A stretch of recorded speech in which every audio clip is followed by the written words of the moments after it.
Okay, first things first. I'm not really a fan of Teen Titans Go. I've watched about 4 or 5 episodes of it, and I've been unenthused by all of them. That being said, I would say overall the show is dumb but harmless. And if you're expecting like some giant tirade or rant about how Teen Titans craps all over the legacy of the original animated show or whatever, yeah, this is kind of it. Although I will agree with one major complaint, which is, yeah, this thing does dominate Cartoon Network's non-Adult Swim schedule. Although even that's kind of changed in recent months. They are starting to cut back on it a little bit, so maybe things will start looking up. But anyway, I'm not really talking about the TV show so much. I'm talking about the movie that's based on the TV show, Teen Titans Go to the Movies. Basically, the overall plot is... begins with what you see in one of the scenes in the trailers where they're taking on the inflated destroyer, which leads to the really extended fart joke sequence, which isn't that funny. But then they begin their introductory Teen Titans rap, and as this is happening, the Justice League shows up and takes down the inflated destroyer. And the Justice League points out that the Teen Titans are not exactly respected as heroes. After all, they don't even have a movie. And this reminds them that they have to go to the premiere of the new Batman movie. And as they're in the theater, Robin sees trailers for Alfred the movie, Batmobile the movie, and Utility Belt the movie, and he keeps wondering, where's his movie?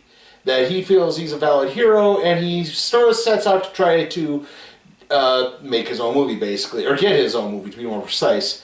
Raven points out that having an arch nemesis will probably help. I mean, Batman has the Joker, Superman has Lex Luthor, and of course Flash has the Rainbow Raider. And it's at this point that they encounter Slade, who they mistake him to be Deadpool. Slade is stealing a plot device crystal and manages to mind manipulate the Titans via tricks like the rubber pencil trick, you know.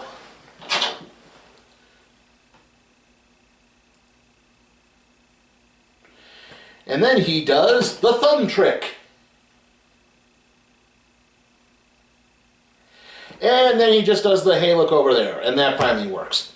Anyway, he steals the crystal, which has knocked the Teen Titans even further down. However, the Teen Titans manage to the other Titans cheer Robin up with an upbeat, inspirational song about life, titled An Upbeat, Inspirational Song About Life. And so this renews Robin's spirit to go to Hollywood and basically pitch to Jade Wilson, master superhero filmmaker, the idea for a Robin movie. However, Jade Wilson just views Robin as a sidekick, and so Robin hits on the idea and that she would only make a Robin movie if there were no other heroes to make movies about.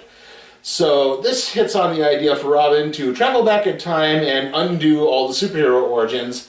They save Thomas and Martha Wayne. They stop Krypton from exploding. They choke Aquaman with a six-pack ring, with those plastic six-pack rings, and they bully Wonder Woman. And that unmakes all the heroes, and they return to find the Earth in a post-apocalyptic place. So they have to unmake their unmaking, and after that they settle on just going after Slade again. However, the second time they go after Slade, they actually sort of succeed. They get the crystal back and put it in their vault, and Slade gets away, but it sort of hints at, like, no, you need to let me get away. I acknowledge that you are my arch nemesis, and but you have to let me get away because that will help in the movie. And it is enough to get well, first it's a Teen Titans movie, but then the other Titans shenanigans, including mistaking a prop toilet for a real toilet. Yeah, that joke really doesn't work. That gets them basically kicked off. The movie gets canceled, but instead Jade Wilson elects to make a Robin movie. And Robin's kind of upset at the other Titans' antics, and so he basically says, he basically sides with Jade and decides to make them film on his own, and basically the Teen Titans break up. And it turns out, shock of shocks, that Jade Wilson is really Slade Wilson, and she manipulates Robin into opening up the vault again and getting the crystal back so that he can hypnotize everyone in the world via his Doomsday device, which is actually a movie streaming service, which would stream the movie everywhere at once to everyone. And, basically the Titans have to reassemble, they get it back. They defeat Slade, they save the other heroes who were also hypnotized, and the other heroes acknowledge the Teen Titans, and Robin starts to deliver an inspirational speech, but at this point everyone just wants the credits to roll, so they do. And then in the middle part of the credits, it's interrupted by a transmission from the original animated Teen Titans, and Robin says, "We may have found a way back." And that's it. As far as I could tell, there was no end credit sequence.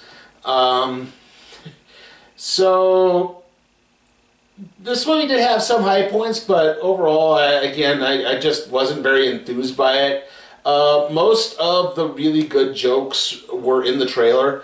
The one thing I will say I overall liked is they did pay a lot of attention. They did a lot of comic in-jokes and references. There's in Jump City, for example, there's a store a specialty lipstick store called Apocalypse. Stan Lee has a cameo as a custodian on the Warner Brothers lot. Again, they make references to Deadpool and the Guardians of the Galaxy and all the other heroes. In fact, the movie begins with a parody of the Marvel Cinematic Universe opening, where you see like the still shots of all the heroes in action and then the comic book flipping, and it goes into DC. It's actually pretty well done. That being said, like I said, unfortunately, most of the jokes in the trailer are in the movie. Like, they kind of showed a little too much of what was going on. And, so, like I said, I'm not a huge toilet humor guy, and those jokes really did fall flat for me. Like, it's one thing to have one Titan mistake a prop toilet for a real toilet, but the whole joke is all of them do it except for Robin. And, yeah, they all defecate in the toilet. Like, did they not notice that it didn't flush? I mean, it's, yeah, I get it. Poop is funny sometimes, but yeah, I don't think even the kids in the audience laughed at it. They did the first time, but by the end of it, it's like, no.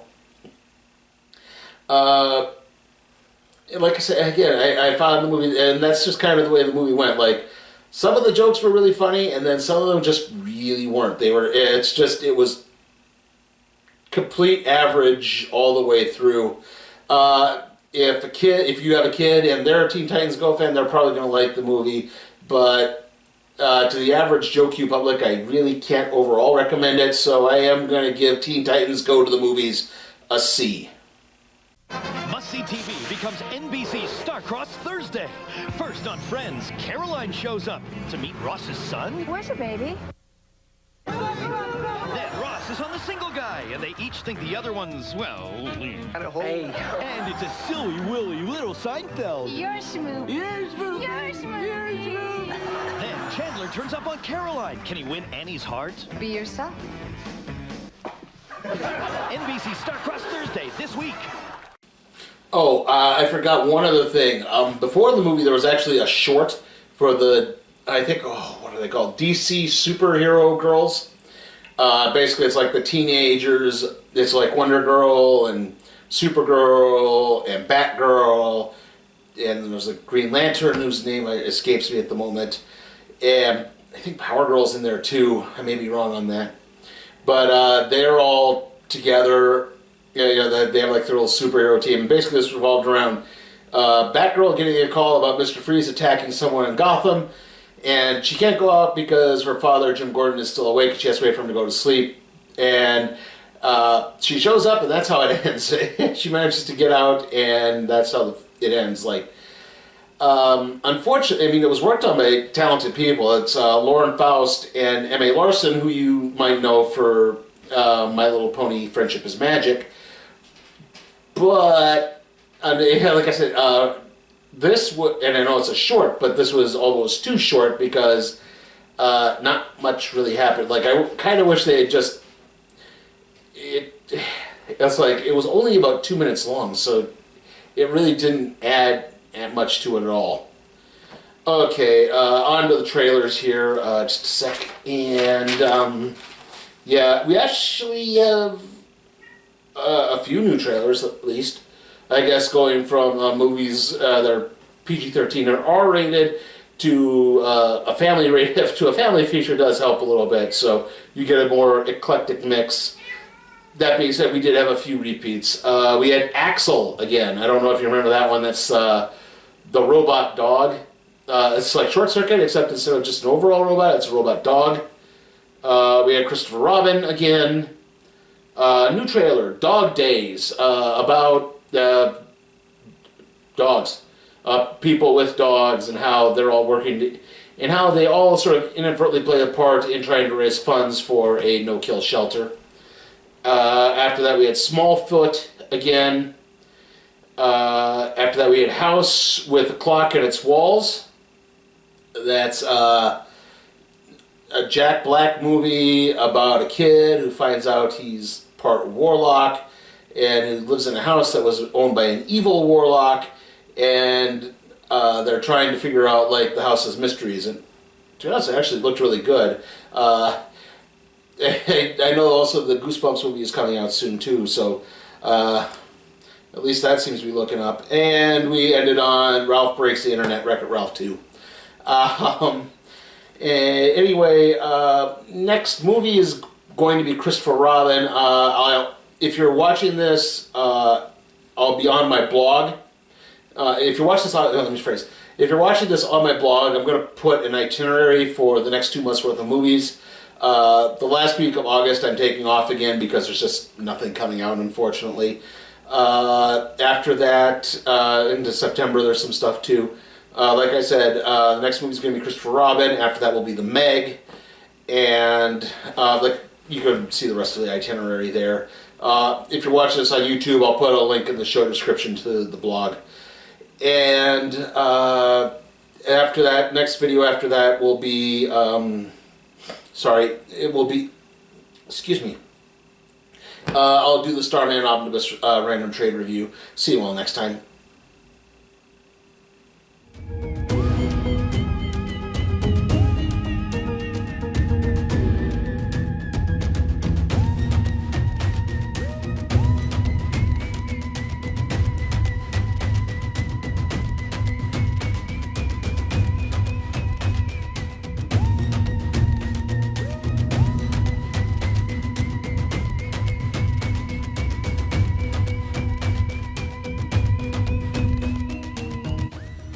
Hey guys, is there a movie you want me to tackle? If it's some stinker like Baywatch or the Emoji Movie or something else? Check out my Patreon at Sleepy Time for Cat Productions. See how you can make that happen.